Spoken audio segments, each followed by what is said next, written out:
Welcome to my final governor prediction. So let's start off in North Dakota. So North Dakota, not a surprise here that Republican Kelly Armstrong is headed towards a landslide victory in this ruby red state. As you can see, barely any polls, but no need for there to be a poll in such a red state. While for the Beehive state of Utah, Spencer Cox, who's running for re-election, even though he's hated by a lot of MAGAs for being seen a bit too moderate or being too libertarian, he's gonna win this race against Brian King, who did run a pretty good campaign, but still, Utah is extremely safe R, so yeah, as you can see, some polls, but easy victory for Spencer Cox. And now for Montana, where another incumbent, Grand Gianforte, is running away with it against Ryan Busey. Polling, easy landslide.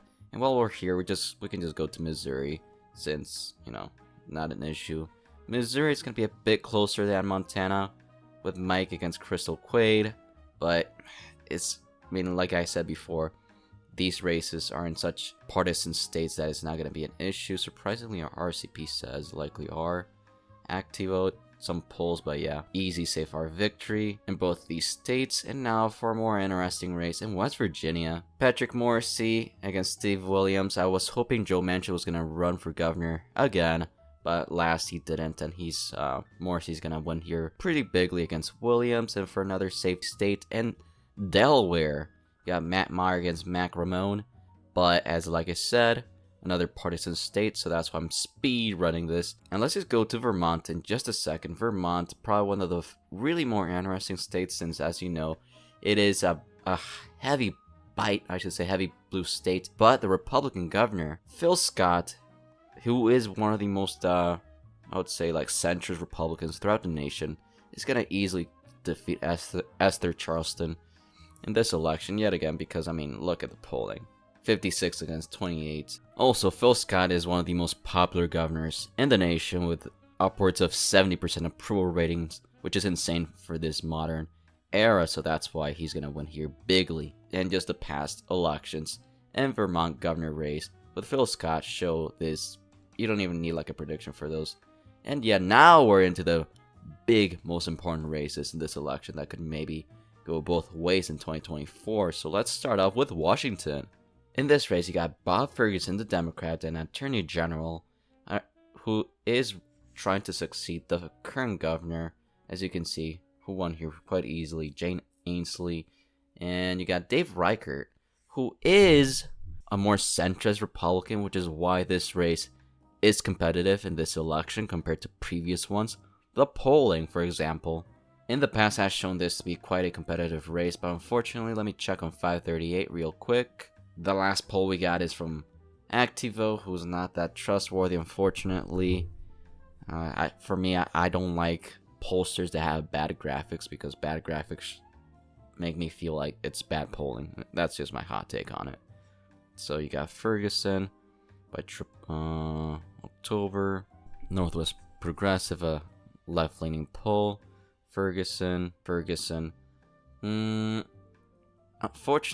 Unfortunately, as you can see, we don't have that much polling. While in the betting markets in Washington governor, they do think it's going to be an easy Democrat win.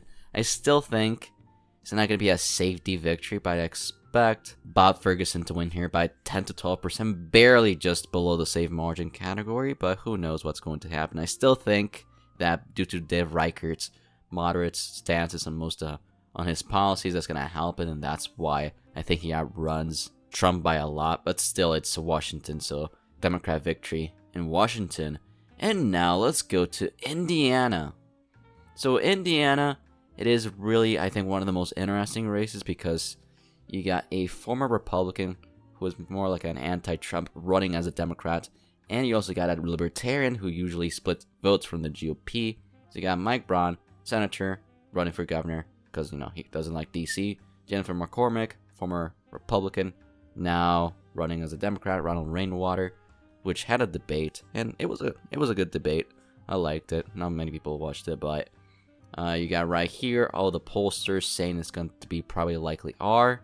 Latest polls right here.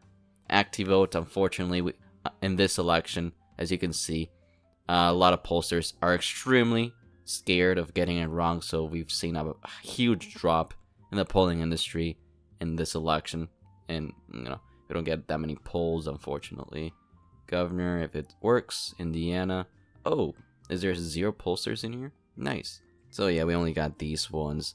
I still think that Jennifer McCormick is gonna get a lot of help from the Libertarian Party, getting a decent bit of the conservative votes, or I should say like GOP votes, because in the past, as you can see, if we go to 2020, Ronald Rainwater actually got 11%, which is kind of crazy.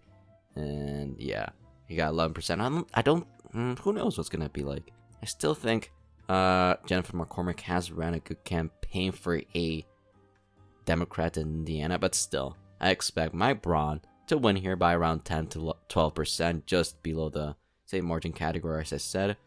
Who knows? There's always the possibility in the governorships for there to be a polling miss, and since we don't got any pollsters almost in this election, anything could happen. But yeah, we can move on to North Carolina, which, yeah. North Carolina governor race. Back in 2022 when I think made my first prediction on it, or a lot of people made their first predictions on this race, they actually had this either as lean R, or even some likely R, but you got Josh Stein against Mark Robinson. Josh Stein, Attorney General, trying to succeed semi-popular Democrat Governor Roy Cooper, and then you got Mark Robinson, scandal-plagued Lieutenant Governor. It was, yeah. I mean, we can talk about all his scandals from I'm not gonna talk about it. I want money for this video. Okay, so pollsters right here show a Josh Stein landslide. Even RCP shows this by over almost 15. Latest poll, Atlas, one of the most accurate 2020 pollsters, has this race going for Josh Stein by 15, with some undecideds, which will likely go to Josh Stein. You got Survey USA, almost 15. Emerson, 16. Maris, 14, 15. It's a landslide.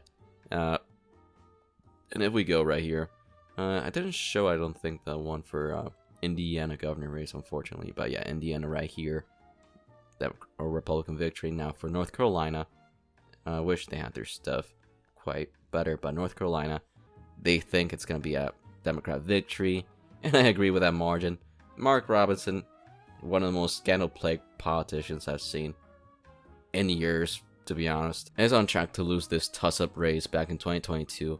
Now in 2024, he's gonna probably lose here by, I'm guessing, 13 to 15%. So yeah, above that safe margin threshold, could even be more because of some new stuff that came out this week about his comments on children. And this could be a very big problem for down-ballot Republicans in 2024 for sure. I think Trump doesn't lose, but if you're like a House Republican or anything below the ticket of Mark Robinson, I'd be scared, to be honest. But yeah, and now for the closest race in this election for New Hampshire. So New Hampshire, it's really one of the tougher ones to predict, in my final prediction for sure, because yet again we've barely had any pollsters. Ironically, we've gotten pollsters for North Carolina, which is a safe race, but barely anything for New Hampshire, which I hate. So New Hampshire, if we go back in 2022 and 2020, you got popular Governor Chris Sununu winning here easily. And in 2024, he endorsed former Senator Kelly Ayotte, which is, she barely lost in 2016 in the Senate race. It was extremely close. And now she's trying to run for governor, and she is moderate to the point that the popular governor of New Hampshire actually endorsed her, Chris Sununu. Then you got Joyce Craig, bit of an underfunded candidate. Mayor of Manchester, she's not doing amazing, so that's really the main problem. She's underfunded, doesn't have that much money, and yeah, let me see. As you can see, we go to the Democrat Party. I mean, they've united behind her, but we go to predictions, fundraising. Yeah, Kelly Ayotte she has 3 times more money than her, and that's without donors and stuff. Predictions show this pretty much as barely as an Ayotte win, and they have that as a toss-up, and I agree, most people. We have barely any pollsters. We got this one from Dartmouth, but I think I'm pretty sure that was the one that had like Harris by 20 or something like that.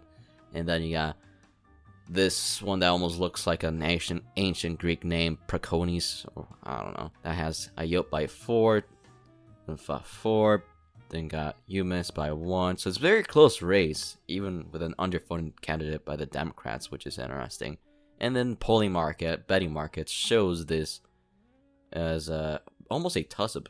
And usually polling market I've seen tilts a bit Republican in their money stuff. As you can see, it's very close though. And oh, they actually have a timeline. That's nice. Yeah, in their timeline, it's extremely close. I could see this race going either way, but I think with Chris Sununu endorsing Kelly Ayotte, Ayotte sounds better, but gotta go with what she says. Like Kelly Ayotte, she is leading, and Chris Sununu is helping her quite a lot. Still, I do think if Harris does win the state against Trump by like above 8% or 7%, I think she is cooked, or I should say she loses. But for my final 2024 prediction, I think Kelly Ayotte wins here by 8 margin in 2024. Extremely close race, but I think she has the momentum, and New Hampshire politics being center-right fiscally helps her quite a lot. Even though it doesn't show here, the Republicans keep the majority with 27 governorships against the Democrats' 23 governorships. Feel free to leave a like and join the Discord and the channel membership. And as always, have a good rest of your day, and see you next time. Bye.